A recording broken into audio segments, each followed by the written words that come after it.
যাকাত অনাদায়ী করলে জাতিগতভাবে আমরা কি শাস্তি এবং কি আযাবের মুখোমুখি হব।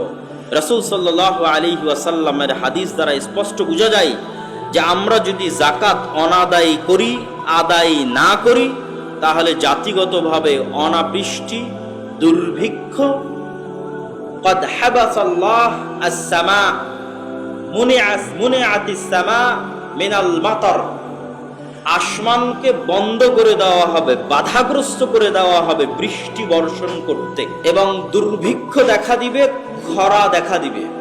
এটি হচ্ছে যাকাত অনাদায়ের জাতিগত শাস্তি।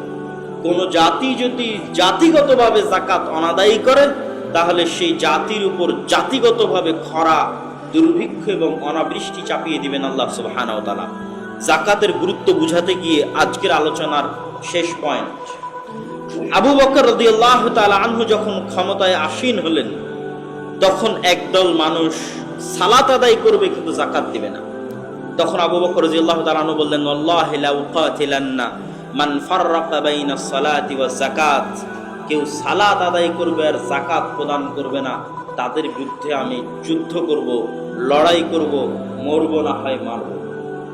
ওয়ালাউ মানাউনি ইকালান ইউআদ্দুনাহু ইলা রাসূলিল্লাহ, যদি কোনো ব্যক্তি, কোনো মুসলিম আল্লাহর নবীর যুগে যাকাত আদায় করতে গিয়ে উটের সাথে উটের রশিও দিয়ে এসেছে, ওসর দিতে গিয়ে চাল, গম, খেজুরের সাথে গম দিয়ে এসে, গমের সাথে গমের বস্তা, চালের সাথে চালের বস্তা দিয়ে এসেছে, আজ আমি আবু বকর আমার যুগে যদি উট, গরু, ছাগলের সাথে উট, গরু, ছাগল দেয়ার দড়িটা খুলে নিয়ে আসতে চাই, আর ধান এবং চাউল দেয়ার বস্তাটা নিয়ে আসতে চাই যেটা আল্লাহর নবীর যুগে দিত, তাহলে আমি ওই বস্তার জন্য, ওই দড়ির জন্য যুদ্ধ করব।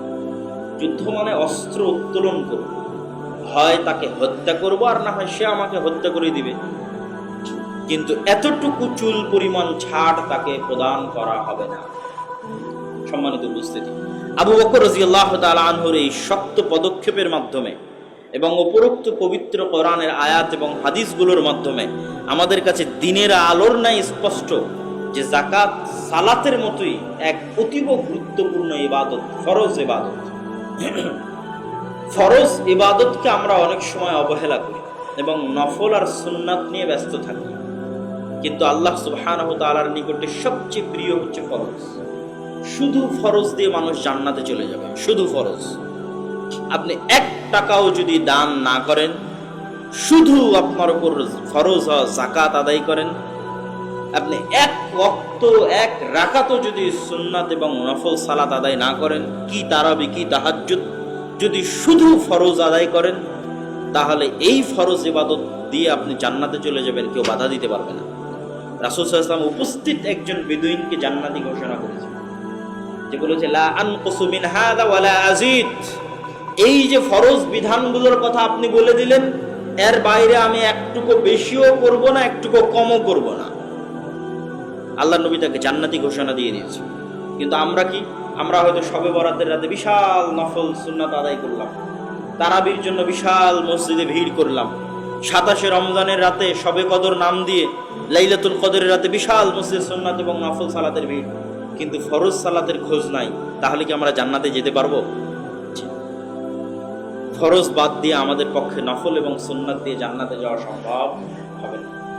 ঠিক তেমনি আমরা দান সাদকার বিষয়ে খুবই অগ্রগামী, মসজিদে দান করলাম, মাদ্রাসায় দান করলাম, জালসায় দান করলাম, কিন্তু আমার উপর যে যাকাত ফরজ হয়ে গেছে এটাই জানি না এবং যাকাতও আদায় করলাম না, তাহলে এত দান আমাকে জান্নাতে নিয়ে যেতে পারবে না। অন্যদিকে আমি 1 রাকাতও সুন্নাত এবং নফল আদায় করলাম না, তারাবির সালাতও আদায় করলাম না, যে কোনো প্রকার সুন্নাত এবং নফল আদায় করলাম না, যে কোনো প্রকার অতিরিক্ত দান দিলাম না, কিন্তু যতটুকু আল্লাহ আমার উপর ফরজ করেছে অতটুকু আদায় করলাম, পৃথিবীতে কেউ আমাকে জান্নাতে যেতে বাধা দিতে পারবে না ইনশাআল্লাহ।